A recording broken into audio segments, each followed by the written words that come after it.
Il était une fois 3 petits cochons nommés Honky, Panky et Minky, vivaient heureux avec leur mère dans leur maison.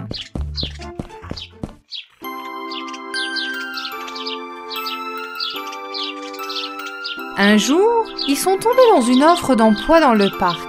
Le travail consistait à ramasser des feuilles dans le parc. Minky, le frère le plus jeune et le plus intelligent, a dit avec enthousiasme: Maman, on a vu une offre d'emploi. S'il te plaît, laisse-nous travailler une demi-journée dans le parc demain. Pendant que leur mère examinait leurs demandes, Honky et Panky se sont mis à danser autour d'elle, faisant des gestes amusants, la suppliant. Minky les a rejoints aussi. S'il te plaît, maman, laisse-nous travailler. Après y avoir réfléchi, leur mère a accepté. Bon, d'accord.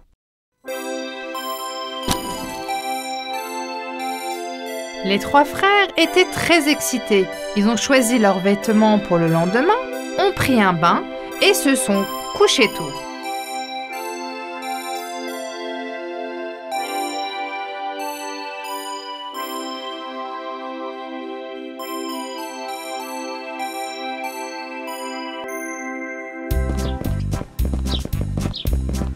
Tôt le matin, ils sont allés au parc.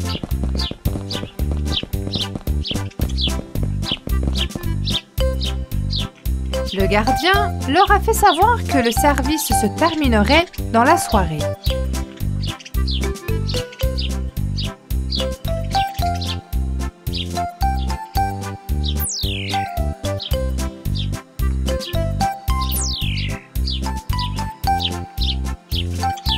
Ils ont pris leur balai et se sont mis au travail. Mes frères, prenons chacun un coin et commençons à ratisser en travaillant notre chemin.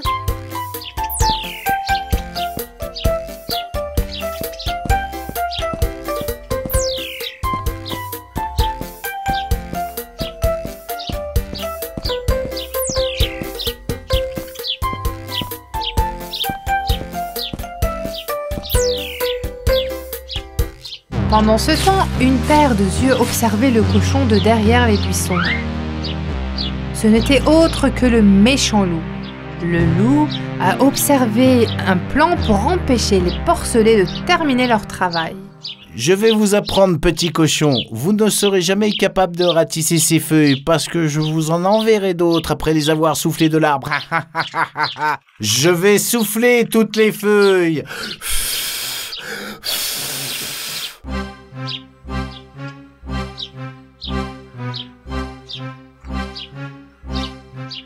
Le méchant loup grimpa sur l'arbre et commença à souffler sur les feuilles. Honky continuait à ratisser les feuilles, mais ne voyait pas ce que faisait le méchant loup. Trop de feuilles! Plus on ratisse, plus ils apparaissent. Arrêtez de pleurnicher et ratissez. Il nous reste peu de temps. Les 3 frères se remirent au travail. Pendant ce temps, le loup allait d'arbre en arbre, secouant les branches pour que les feuilles tombent. Il est arrivé à l'arbre à côté de Panky. Je vais souffler toutes les feuilles.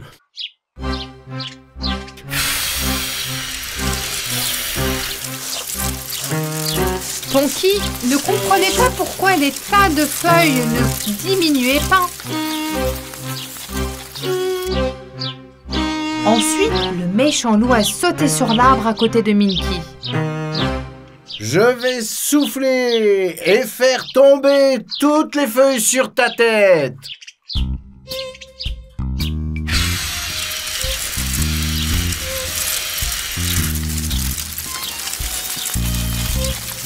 Les feuilles tombaient comme des gouttes de pluie. Minky leva les yeux et vit le méchant loup souffler à travers les branches et laissant tomber les feuilles. Il se frotta les yeux, pensant qu'il avait été trop longtemps sous le soleil et qu'il voyait des choses. Mais le loup était toujours là, sautant d'un arbre à l'autre, faisant tomber les feuilles. Minky a appelé ses frères immédiatement.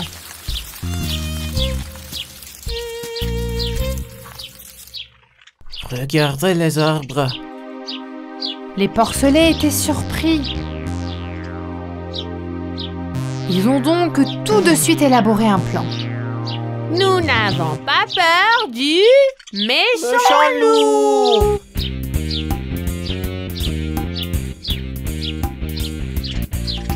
Et ils se mirent à secouer l'arbre où le loup était monté.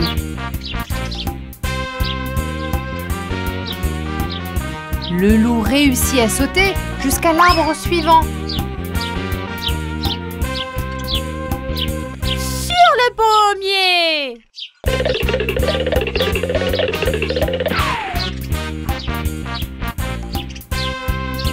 Cette fois, ils commencèrent à secouer le pommier. Le loup a été pris de vertige à cause de toutes les secousses, a perdu pied et est tombé au sol. Je n'ai pas encore fini avec vous. Nous nous reverrons. Oui, c'est ça. Il se fait tard, il nous reste très peu de temps. Le parc est sur le point de fermer, il y a des feuilles partout. Les trois petits cochons ont commencé à ratisser les feuilles, même s'ils étaient inquiets. J'ai une idée. Ils frottaient la sève du lentisque et la mettaient sur les dents du râteau.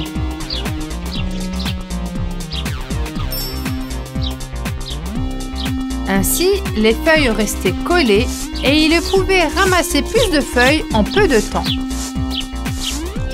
En une demi-heure, ils ont ramassé toutes les feuilles du parc.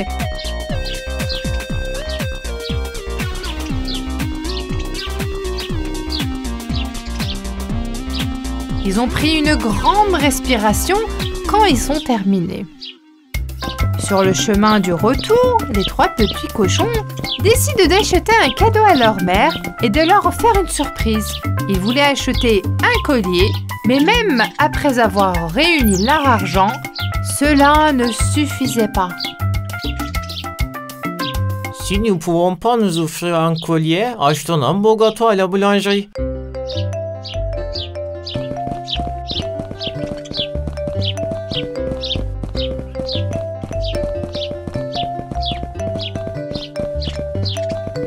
Ils ont joyeusement mangé le gâteau et se sont frottés le glaçage sur le nez l'un de l'autre. Maintenant, dites-moi, vous avez eu du plaisir à travailler? C'est amusant, maman. Un peu fatigant, mais on s'est quand même bien amusé. Les feuilles étaient si colorées et si belles. Elles sont si belles lorsqu'elles tombent sur le sol. Mais c'était plus drôle de regarder le loup tomber de l'arbre.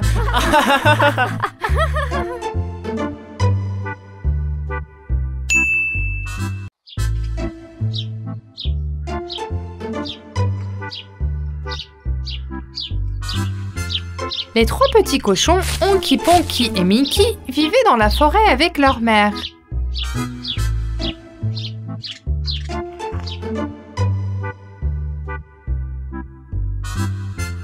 Cet après-midi-là, leur mère a prévenu les porcelets avant de se rendre chez sa voisine.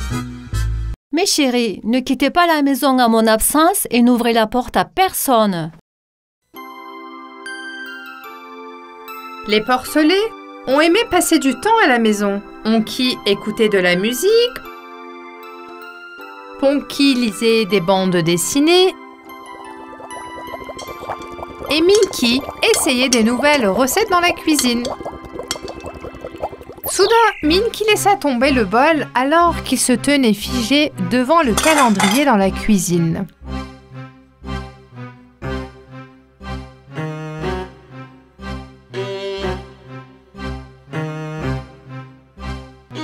Lorsque ses frères ont entendu le bruit, Ils se sont précipités dans la cuisine. Qu'est-ce qui ne va pas, Minky? Les gars, aujourd'hui c'est l'anniversaire de maman. Mince, son anniversaire? Comment nous avons oublié? Et n'oubliez jamais notre anniversaire. Notre chère maman!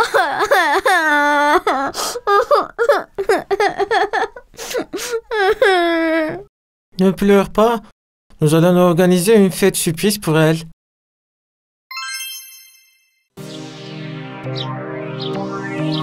Pendant ce temps, quelqu'un écoutait derrière la porte. C'était le méchant loup.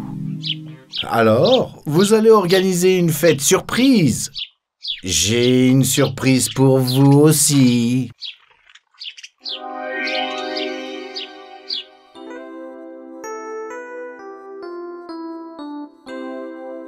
Ponky, tu vas dans nos forêts et tu cueilles des fleurs. Ponky, tu vas chez notre voisine et tu lui dis de retenir matin jusqu'au soir. Et je ferai le gâteau d'anniversaire. Avant que Ponky ne parte, le méchant loup se rendit chez la voisine où la mère des porcelets était allée.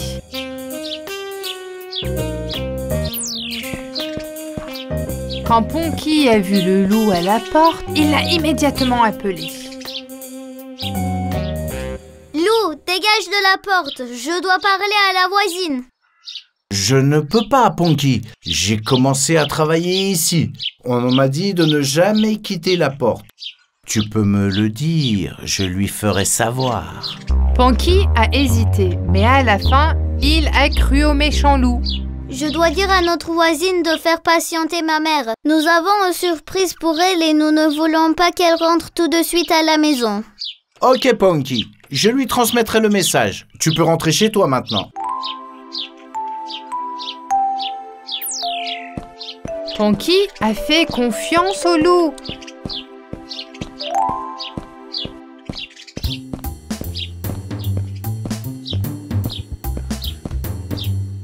Et est rentré chez lui. Puis, le loup partit à la recherche de Ronky, qui était dans la forêt en train de cueillir des fleurs.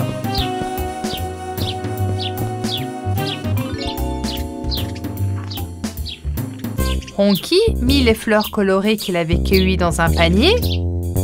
Le méchant loup s'empara furtivement toutes les fleurs du panier.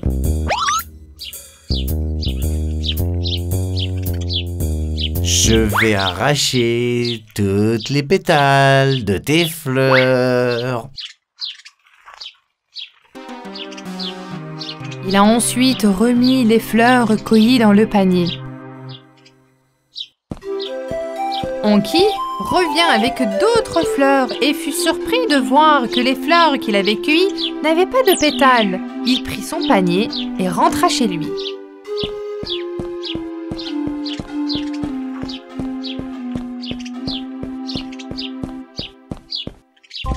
Le loup est aussi allé dans la maison des petits cochons.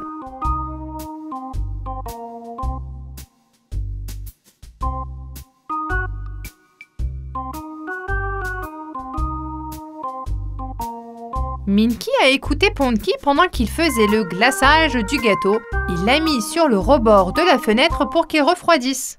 Bien sûr, il t'a menti. Comment as-tu pu faire confiance au méchant loup? Le loup a pris le glaçage posé sur la fenêtre et l'a mangé.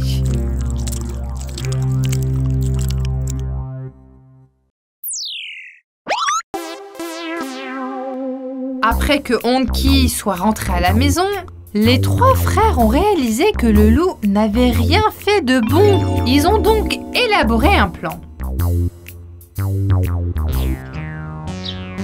Ils sont montés sur le toit de la maison et ont crié. Loulou, où es-tu? Sors de là. Loulou! C'est dommage qu'on ne l'ait pas invité à la fête. Ouais, on aurait dû. Dommage.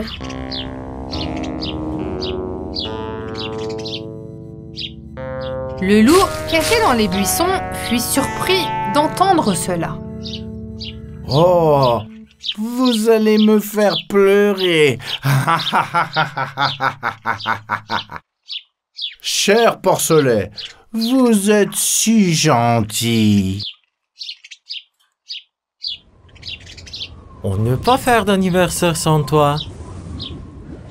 Tu es là maintenant, mais il nous manque le gâteau d'anniversaire. Comme le loup courait avec eux, ils ont versé un sac de farine sur la tête du loup depuis le toit.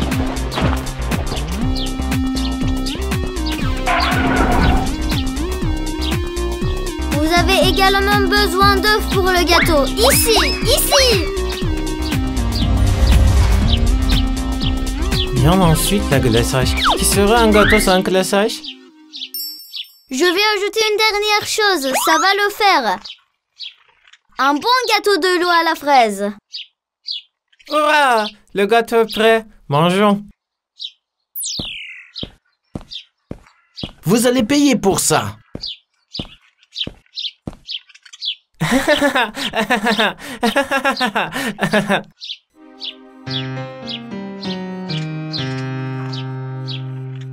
Et là, il nous reste très peu de temps. Faisons cuire le gâteau tout de suite.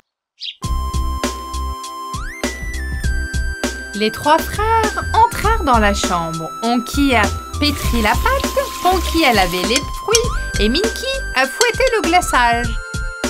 Parce que les trois frères ont travaillé ensemble, ils ont pu faire le gâteau rapidement.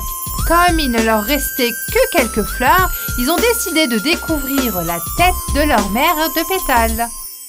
Joyeux Anniversaire, maman. Joyeux anniversaire. Joyeux anniversaire. Joyeux anniversaire. Maman, on t'aime. Joyeux anniversaire. Tu es si belle et si douce. On t'aime tellement. Mes chers enfants, merci beaucoup, vous me rendez très heureuse. N'oubliez pas de faire un vœu. Qu'as-tu souhaité, maman? Je ne peux pas te le dire, c'est un secret.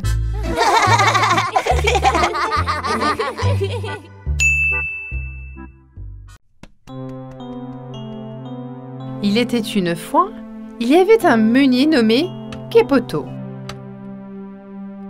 Ses sculptures sur bois étaient très appréciées de tous. Ce meunier, qui était très habile dans son travail, aimait fabriquer ses marionnettes en bois. Sa boutique était remplie de ses marionnettes. Parfois, il vendait ses marionnettes et parfois, il les offrait aux enfants. Son plus grand souhait était d'avoir un enfant. Mon Dieu, si seulement j'avais un enfant qui pourrait jouer avec ces jouets que je fabrique, il pourrait aussi être un compagnon pour moi pendant ces longues nuits d'hiver. Un jour, il est allé dans la forêt. Il cherchait le bois approprié dans la nouvelle marionnette qu'il avait fabriquée. C'est exactement ce bois que je cherche. Il plaça la bûche qu'il avait trouvée sur ses épaules et retourna à sa boutique pour la poser sur son comptoir. Il se mit au travail. Soudain, il entendit un bruit. Oh! D'où vient cette voix? Il continue à sculpter. Oh! Je crois que je suis en train de rêver. Ce son ne peut pas venir de la bûche. Je suis en train d'imaginer des choses. Pensant que la voix venait de l'extérieur, Geppetto continua à travailler.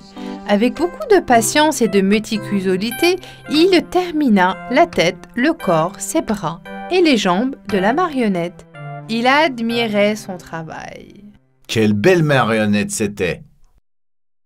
Mais il lui faut des vêtements et des chaussures. Il a habillé sa marionnette avec la salopette et les chaussures pour enfants qu'il avait dans le magasin. C'était un si beau garçon qu'il a placé la marionnette sur la table. Comme je n'ai pas d'enfant, je peux être ami avec cette marionnette. J'ai même un nom pour lui. Oui, c'est Pinocchio. Ton nom sera Pinocchio, petite marionnette. Il commença à nettoyer son comptoir, mais entendit alors un bruit derrière lui. Bonsoir. Il se retourne, mais il n'y a personne à part la marionnette. Il continua à nettoyer. Bonsoir, Père Geppetto. Soudain, Pinocchio sauta sur la table au sol. Il commença à se promener dans la boutique. Mon Dieu! Pinocchio la marionnette est devenue vivante. Étonnement, ses yeux grands ouverts, il l'observait. Pinocchio n'était pas humain, mais il parlait, marchait et jouait. Les jours et les semaines passèrent. Geppetto était si heureux. Pinocchio ne quittait jamais l'atelier du menuisier. Il l'aidait dans tous ses travaux et le soir, ils s'asseyaient et discutèrent près de la cheminée.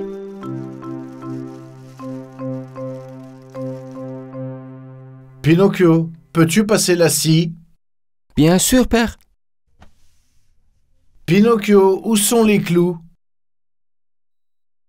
Les voici. De cette façon, ils vécurent heureux pendant quelques années. Il était temps pour Pinocchio d'aller à l'école, mais il n'avait pas d'argent pour lui acheter un cahier, un crayon ou un sac d'école. Geppetto avait une montre qui appartenait à son père. Il a apporté cette montre chez un marchand d'antiquités, l'a vendue et a donné tout l'argent à Pinocchio. Pinocchio, c'est ton argent, mais je te le donne pour acheter les choses dont tu as besoin pour l'école. Va t'acheter un cahier, un crayon, un cartable et va directement à l'école. Pinocchio mit tout l'argent dans sa poche et se dirigea vers l'école. Alors il regardait les magasins sur son chemin, les gens le remarquèrent et les fixèrent. « Quel étrange enfant, avec un air de marionnette en bois », disent-ils. Après un certain temps, une énorme tente colorée était apparue devant lui. Il y avait une foule à la porte qui donnait de l'argent et entrait. Avec curiosité, ils s'approchèrent de la porte. Il y avait un clown à la porte qui faisait rire les gens et faisait entrer ceux qui lui donnaient de l'argent. Monsieur, quelle est cette tente? Qu'y a-t-il à l'intérieur? Est-ce que je peux entrer? C'est un cirque. Tu ne peux pas entrer si tu n'as pas d'argent. Il se souvient de l'argent dans sa poche que son père lui avait donné pour aller à l'école. J'ai de l'argent. Voilà. Il entre. À l'intérieur, il y avait quelqu'un sur scène qui faisait parler et danser les marionnettes. Ce sont des marionnettes, tout comme moi. Avec le bonheur de voir quelqu'un comme lui, Pinocchio sauta sur la scène. Le marionniste qui l'a remarqué a crié de stupeur. « Oh mon Dieu! Cette marionnette bouge toute seule. Je vais me faire tellement d'argent avec lui. Ah, ah, ah. Hé, petit, viens ici. Il y a un incroyable spectacle d'animaux à l'intérieur. Tu veux regarder? Vraiment? Je veux bien. Où? Dans cette pièce?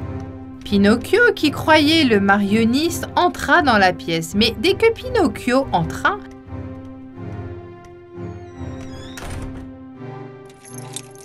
le marionniste l'enferma dans la pièce. Le pauvre Pinocchio était très mal et il pleurait. Quelle grosse erreur j'ai faite! J'ai dépensé l'argent de l'école. J'ai aussi désobéi à mon père. Alors maintenant j'ai des problèmes. Qu'est-ce que je vais faire maintenant?